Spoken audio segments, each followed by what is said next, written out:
Côte-Ouest 91.7. Rm1, la radio nationale. Rm1, it's 9 o'clock.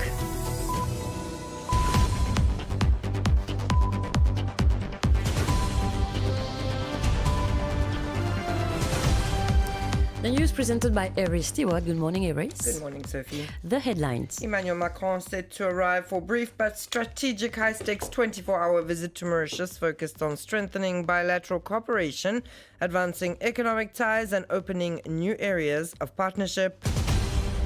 Tromlin dispute resurfaces as key talking point in bilateral discussions between Mauritius and France. Former Air Mauritius administrator charged with alleged money laundering. UK Lords begin scrutiny of Diego Garcia and British Indian Ocean Territory Bill debating amendments on the treaty's financial and military implications. Children's Rights Day highlights progress and persistent challenges in Mauritius. In world news, Madagascar freezes assets of businessman Mami Ravatomang in ongoing money laundering probe. And in sports news, women's Arsenal team revive European campaign with a vital 2-1 win over Real Madrid. French President Emmanuel Macron arrives this Thursday, 20 November, for a 24-hour official visit to Mauritius, a visit marked by the historic cooperation between the two countries with a program focusing on strengthening bilateral relations, economic discussions and new avenues of collaboration. According to Junior Minister for Foreign Affairs Rajen Narsingen, President Macron's visit will also allow cooperation to deepen in new sectors, with several meetings scheduled on the sidelines of the visit. He will leave Mauritius tomorrow, Friday 21st November at 12:40 p.m. after inaugurating the new site of the new French embassy at 11 a.m. A short visit, but a strategically important one for the future of Franco-Mauritian relations. And an old issue may well surface during the bilateral discussions, that of Tromlin Island, a tiny piece of land lost in the Indian Ocean, 560 kilometers off our coast, but whose history and geopolitical stakes far outweigh its size. Why has this dispute persisted for more than 2 centuries? And above all, what would Mauritius truly gain from fully exercising its sovereignty over this sandbank? In this report by Pranav Bihari, we look back at the origins of this territorial dispute and the geopolitical and economic stakes that make it far more than a simple dot on the map. Voiced over by Anjali Siratan-Puchan. Tromlin is a 1 square kilometre stretch of rather hostile terrain, almost no vegetation, constantly battered by strong winds and exposed to cyclones. Discovered by the French in 1722, the islet is best known for having sheltered for 15 years Malagasy slaves abandoned there after a shipwreck while they were being illegally transported to Mauritius, then known as Île-de-France. Mauritius's territorial claim rests on a key argument. Tromlin should have been ceded to the United Kingdom along with Île-de-France under the Treaty of Paris in 1814 and therefore should not remain under French administration. But according to Yvan Martial, founder of La Gazette des Îles de la Mer des Indes, France maintains that it effectively occupies the island.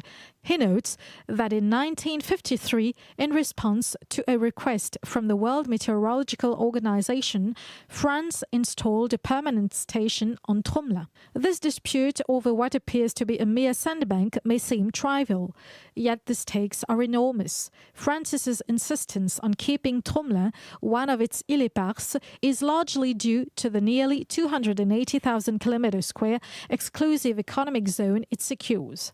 According to Jean-Claude de Lestrac, author of the upcoming book Les Fantômes de l'île Tromlin, Mauritius has every reason to pursue its sovereignty claim over the islet. He believes the matter could well surface during the meeting between the Mauritian Prime Minister and the French President.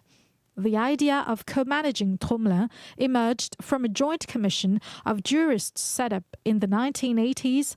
In 2009, a draft agreement to that effect was signed and validated in June 2010. However, the French Parliament opposed the agreement, most recently in 2017, preventing it from being fully implemented. And finally, as part of President Emmanuel Macron's official visit, a special traffic plan will be in place this Thursday and Friday to facilitate the passage of the French president's official motorcades. Police officers will be deployed to manage traffic and guide road users. And the Pamplemousse Botanical Garden will be exceptionally closed to the public all day today. Tomorrow, Friday, the garden will be closed in the morning and open to the public in the afternoon. Former Mauritius Administrator Sattar Haji Abdullah is expected in court this Thursday for his provisional charge related to alleged money laundering. He was arrested yesterday after being questioned by the FCC. Following his arrest, he reported health issues and was transported to G2 Hospital in Port Louis, where he has been placed under observation. He is accused of receiving around 3 million rupees deposited in March 2020 into the account of Grant Thornton Advisory Services Limited, a company where he served as director. The FCC says it has reasonable grounds to believe that the funds, in whole or in part, were derived from criminal activity. He is being represented by attorney Rauf Gulbul.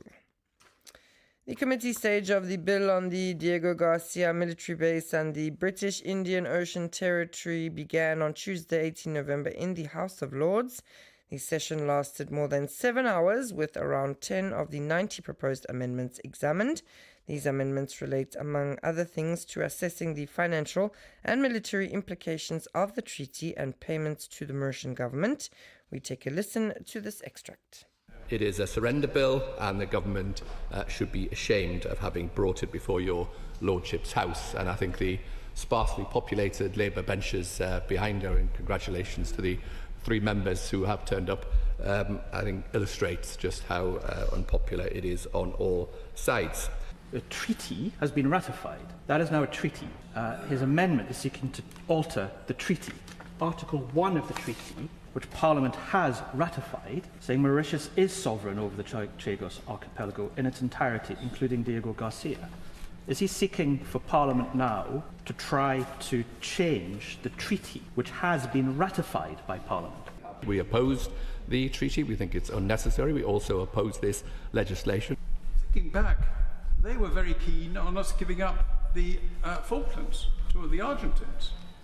So it's perhaps no surprise to find that they're very keen nowadays on us giving up the Chagos to Mauritius. But none of them spelt out why we are legally obliged to do so. How far back he's going to go in his sort of historic examination of British governments. I mean, is his position that the British government should never ever cede sovereignty to any former colony? I mean, I'm thinking sort of Australia or South Africa or Canada. How far is he going back in saying it's absolutely wrong to cede sovereignty? And finally, in other news, on this 20 November, the world celebrates International Children's Rights Day, marking the UN's adoption of the Convention on the Rights of the Child in 1989. This year's theme, My Day, My Rights, invites children to express themselves about their rights, their dreams, and their daily realities. The day also serves as a reminder that the rights of every child are universal and must be protected every single day. In Mauritius, the situation remains mixed. While the government has taken important steps to strengthen the protection of minors, some children continue to face violence. The Child Development Unit has been replaced by the Family Support Services, one-stop centres designed to bring assistance closer to families and improve coordination of interventions. But challenges remain significant. Santana Ponsono and Anjali Siratan Puchan tell us more. In Mauritius, reports of mistreatment, abuse and neglect are on the rise, and many families still struggle to find a clear entry point to get help. The launch of the Family Support Services marks a turning point. These one-stop centres, deployed across the country, aim to centralise interventions and provide comprehensive support. Coordinators guide families toward the assistance they need, whether psychological, social or legal. The Family Protection Brigade works closely with the FSS to ensure more effective follow-up in cases of violence and to guarantee children's safety. Prevention programs and dedicated spaces for victims are gradually being introduced in schools and hospitals to allow rapid intervention and better protection for vulnerable children. Yet, recent cases remind us of how fragile this protection remains. Soleya, for instance, was abandoned in a rice sack at birth. She was quickly placed in foster care, but her rare stroke of luck highlights the urgent need for the long-delayed adoption bill reform. Meanwhile, many other children remain stuck in temporary shelters without security or stability. More recently, another infant placed in hospital by the authorities, including the police, after a report of abandonment, disappeared with his mother due to insufficient supervision. These distressing events show that even in places meant to be safe, children can still be exposed to severe risks. And it's 9:10. You're listening to RM1, where we move to international news. The Malagasy judiciary is tightening its net around the CEO of the Sodiat Group, Mami Ravatumang. The asset seizure and confiscation chamber of the anti-corruption pole in Antananarivo has ordered the freezing of his bank accounts and the seizure of his real estate properties, according to a source within the specialized anti-corruption court. The businessman is suspected of money laundering. These measures target all bank accounts opened in his name across banks, financial institutions, and even electronic money institutions in Madagascar.